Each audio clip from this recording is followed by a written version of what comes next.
कभी ऐसा होता है कि कोई व्यक्ति रातों रात बर्बाद हो जाता है, तो कोई धीरे धीरे बर्बाद हो जाता है।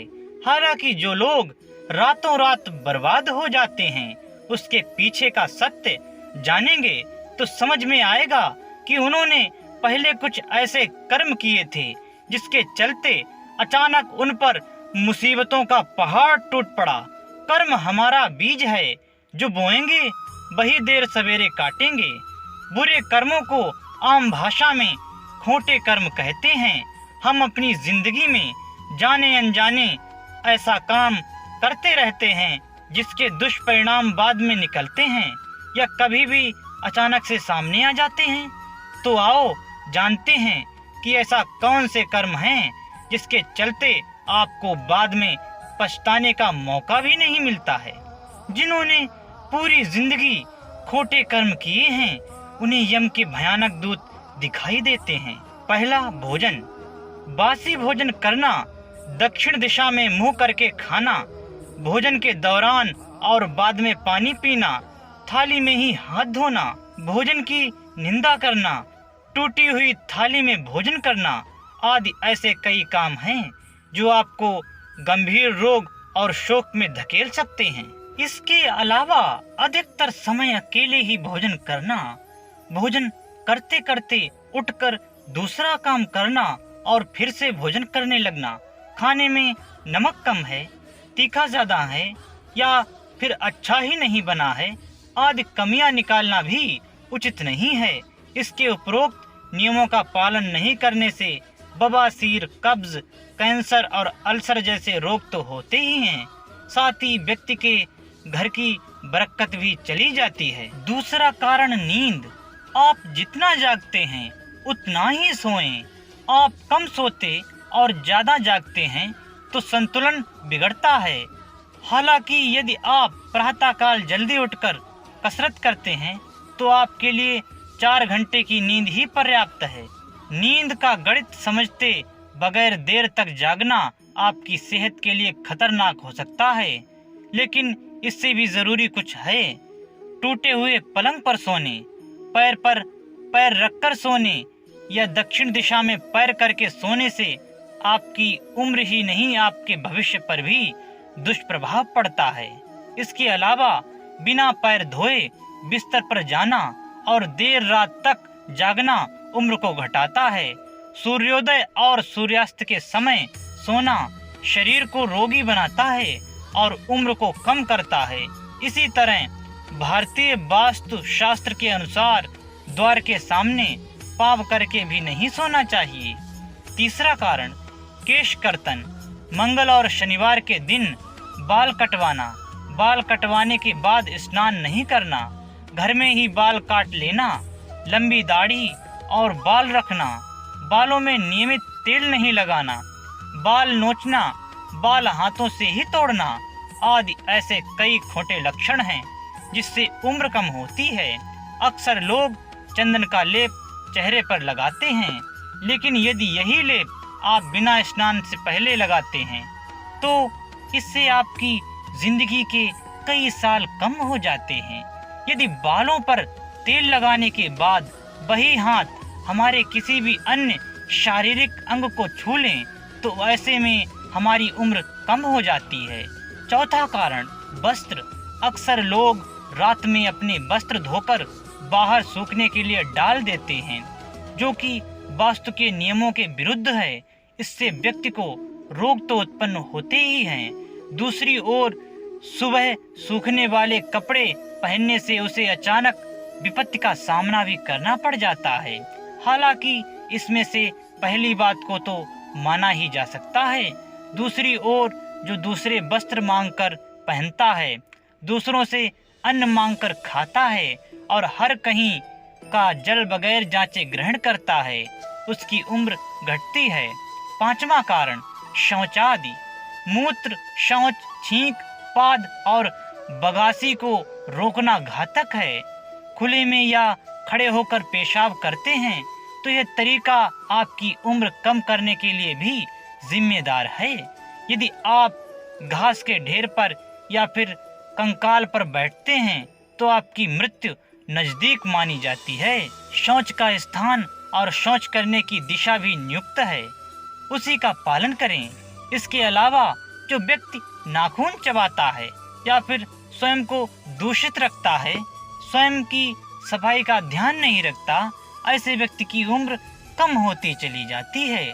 हालांकि उपरोक्त से भी खराब बात यह है, किसी सिद्ध स्थान या स्वच्छ शुद्ध मंदिर ऐसे स्थान पर मूत्रादि का त्याग करते हैं तो आप भारी मुसीबत में पड़ सकते हैं। छठा कारण संभोगादि। यदि संभोग करना, दिन के समय ही समागम करना या मंगलवार को समागम करने से व्यक्ति की उम्र तो घटती ही है, साथ ही उसे गंभीर रोग भी उत्पन्न हो सकते हैं। मंगलवार को संभोग करने से उसको अपने जीवन में अचानक किसी शोक का सामना करना पड़ सकता है। कहते हैं अत्यंत भोगी, विलासी और काम वासना में ही लिप्त रहने वाला व्यक्ति धीरे धीरे मौत के मुंह में स्वतः ही चला जाता है। बहुत से लोग संभोग करने के अलावा इसी तरह की बातें करते हैं, फिल्म देखते या कल्पनाएं करते रहते हैं। ये उनकी उम्र और सेहत के लिए तो खतरनाक होता ही है, साथ ही इस तरह की सोच की आदत बना लेने से वे कभी भी किसी भी प्रकार की मुसीबत में फंस सकता है। ऐसी गंदी सोच के दुष्परिणाम ही झेलने होते हैं। सातवां कारण उंगली या गर्दन चटकाना। कई लोगों की आदत होती है कि वे अपनी उंगलियां या गर्दन की हड्डियों को चटकाते रहते हैं। इसे खोखले लक्षण कहते हैं। इससे जहां उम्र कम होती है वहीं इससे दरिद्रता बढ़ती है। वास्तव में कुछ लोग हर थोड़ी देर में जोर जोर से अपनी अंगुलियां चटकाते रहते हैं। वास्तव में लंबे समय तक अंगुलियां चटकाने से आपको बुखार, जोड़ों में दर्द जैसी बीमारियां हो सकती हैं। बुढ़ापे में अंगुलियां हिलने लगती हैं, अर्थात उनकी किसी भी चीज को पकड़ने की शक्ति का पतन हो सकता है। आठवां कारण हड्डी बजाना। इसे हड्डी तोड़ना, चटकाना या कटकाना भी कहते हैं। अक्सर लोग अपनी अंगुलियों की हड्डियों को चटकाते रहते हैं, जिसे खोखले लक्षण कहते हैं। माना जाता है कि ऐसा करने वाले के हाथों से लक्ष्मी चली जाती है। अब लक्ष्मी जाती है या नहीं ये तो नहीं मालूम, लेकिन कई लोगों को अपने शरीर के हर जगह की हड्डी चटकाने की आदत होती है। इसके चलते एक दिन सभी जॉइंट ढीले पड़ जाते हैं और बुढ़ापे में उसकी शक्ति कम हो जाती है। नवां कारण नशा करना। किसी भी प्रकार का नशा करने से सुख, समृद्धि और सेहत सभी एक समय बाद नष्ट हो जाती हैं। आप कितने ही धनवान हों, लेकिन यदि आप लगातार नशा करते रहेंगे तो निश्चित ही इससे आपके कुल परिवार का बिखराव होगा, आपकी प्रतिष्ठा धूमिल हो जाएगी। ऐसा कई उदाहरण आपको मिल जाएंगे जिनके पास सब कुछ था लेकिन वे बर्बाद हो गए।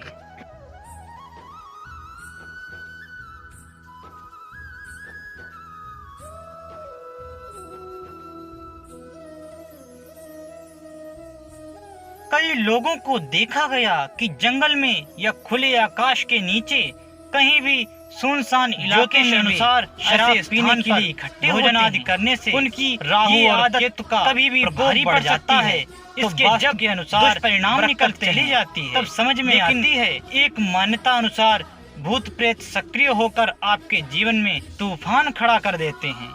होली, रंग पंचमी आदि कुछ त्योहारों पर लोग शराब पीते हैं।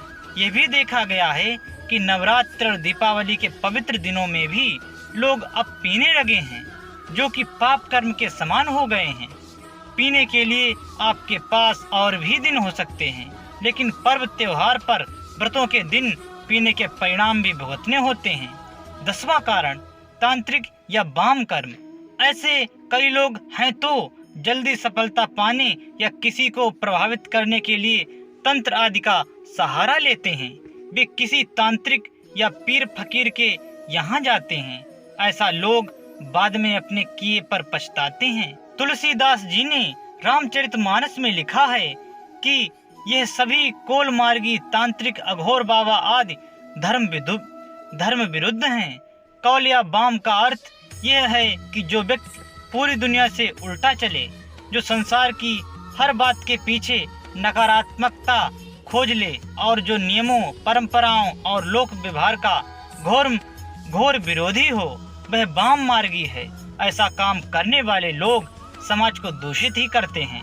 ये लोग उस मुर्दे के समान हैं जिसके संपर्क में आने पर कोई भी मुर्दा बन जाता है। वामपंथ देश, समाज और धर्म के लिए घातक हैं। 11वां कारण, सीटी बजाने का मतलब संकट को बुलाना। ऐसा कहते हैं कि घर में या रात में सीटी नहीं बजानी चाहिए। इससे एक और जहां धन की हानि होती है, वहीं आप किसी अनजान संकट को भी बुलावा देते हैं। ये भी माना जाता है कि रात में सीटी बजाने से बुरी आत्माएं सक्रिय हो जाती हैं। हालांकि ये धारणा जापान से भारत में प्रचलित हो गई है। भारत में रात में सीटी बजाना अशुभ एवं सांप को बुलाने वाला माना जाता है। कुछ लोग ये भी मानते हैं कि सीटी बजाने से भैरव और शनिदेव रुष्ट हो जाते हैं। अब इसमें कितनी सत्यता है, यह तो हम नहीं जानते। 12वां कारण, निरंतर क्रोध करना। प्रतिदिन क्रोध करना नशा करने से भी ज्यादा खराब होता है। क्रोध करते रहने से आपके मस्तिष्क की सभी नाड़ियां कमजोर होकर बाद में शून्य पड़ने लगती हैं। इससे आपके कुल परिवार का बिखराव हो जाता है। साथ ही आपको चाहने वाला या प्यार करने वाला कोई नहीं रहता। क्रोध करने के कई नुकसान गिनाए जा सकते हैं, लेकिन कभी कभी व्यक्ति क्षणिक क्रोध में वह काम कर बैठता है जिसकी वह कल्पना भी नहीं कर सकता। बाद में वह फिर जिंदगी भर पछताता रहता है। क्रोध का परिणाम पछतावा ही होता है। वेद और पुराणों में शराब का सख्त रूप से निषेध किया गया है। आप सोच रहे होंगे कि शराब पीने में क्या बुराई है। 13वां कारण, घमंडी। ऐसे कई व्यक्ति हैं जो कुछ नहीं होते फिर भी घमंड पाले रहते हैं और लोगों पर जबरन ही रौब झाड़ते रहते हैं। ऐसे भी कुछ लोग हैं जो बहुत कुछ होते हैं, उनके पास धन, पद और सम्मान सब कुछ होते हैं और इसी से वे घमंड करते हैं। हाँ, ये बात सही है कि हर व्यक्ति में थोड़ा बहुत घमंड तो होता ही है, लेकिन कुछ ज्यादा ही घमंड है तो फिर उसका पतन भी तय है। 14वां कारण, कृपण। कृपण को प्रचलित शब्द में कंजूस कह सकते हैं, लेकिन कृपण तो महाकंजूस होता है। चमड़ी चली जाए लेकिन दमड़ी नहीं देगा वाली कहावत को वह चरित्रार्थ करता है। ऐसे व्यक्ति द्वारा अर्जित धन का उपयोग ना तो वह कर पाता है और ना ही उसका परिवार। अति कंजूस व्यक्ति को मृतक समान माना गया है। ऐसा व्यक्ति धर्म कर्म के कार्य करने में, आर्थिक रूप से किसी कल्याण कार्य के लिए दान देने या उसमें हिस्सा लेने से बचता है। 15वां कारण, विमूढ़। विमूढ़ को अंग्रेजी में कन्फ्यूज्ड व्यक्ति कहते हैं। इसे भ्रमित बुद्धि का व्यक्ति भी कह सकते हैं। इसे गफलत में जीने वाला और अपने विचारों पर दृढ़ नहीं रहने वाला व्यक्ति भी कह सकते हैं। कुल मिलाकर ऐसा व्यक्ति मूढ़ और मूर्ख होता है। ऐसा व्यक्ति खुद कभी निर्णय नहीं लेता, उसकी जिंदगी के हर फैसले कोई दूसरा ही करता है। 16वां कारण, अपयश। ब्रजमंडल में यश को जस कहा जाता है। यह अजस शब्द इसी से बना है। इसे अपयश कहते हैं, अर्थात जिसके पास यश नहीं अपयश है वही। इसे उर्दू में बदनामी कह सकते हैं। ऐसे कई व्यक्ति हैं जिनका घर, परिवार, कुटुंब, समाज, नगर और राष्ट्र आदि किसी भी क्षेत्र में कोई सम्मान नहीं होता या जिसने कभी सम्मान अर्जित ही नहीं किया। लेकिन यह बात अधूरी है। दरअसल ऐसे व्यक्ति जो विख्यात तो नहीं लेकिन कुख्यात जरूर हैं, किसी भी कारणवश वह बदनाम हो गया है। बुराई से भी बुरी होती है बदनामी। समझदार व्यक्ति हर प्रकार का नुकसान उठाने के लिए तैयार रहता है।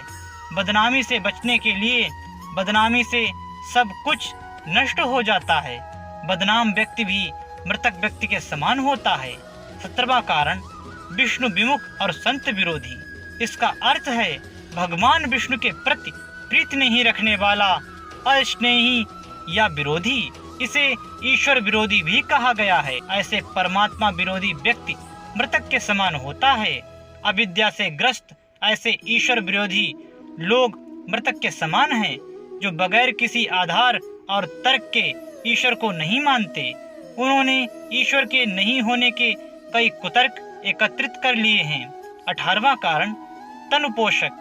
तन पोषक का अर्थ खुद के तन और मन को ही पोषित करने वाला, खुद के स्वार्थ और आत्मसंतुष्टि के लिए ही जीने वाला व्यक्ति। ऐसे व्यक्ति के मन में किसी भी अन्य के लिए कोई भाव या संवेदना नहीं होती। ऐसा व्यक्ति भी मृतक के समान है।